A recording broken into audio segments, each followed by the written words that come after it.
टुटे खरबूजे में चीनी पा के मिठा करके खाना लियो।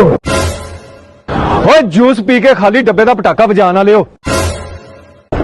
पखिया की गिली चादर करके ऐसी बना लियो। ओए पुराने साबन नू नवे साबन नाल जोड़ के नहा लियो। नींबू नू पूरा निचोड़ के वापस फ्रिज च रखना लियो। वो एक केबल कनेक्शन ते 6 टीवी चलाना लियो। फुटे दुध दा हलवा बना के खाना लियो। शैंपू दी खाली बोतल होन लगे ते विच पानी पा के नहा लियो।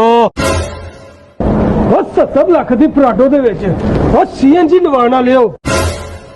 और पानी पी के दोबारा चिगम मुंह च रखना लियो।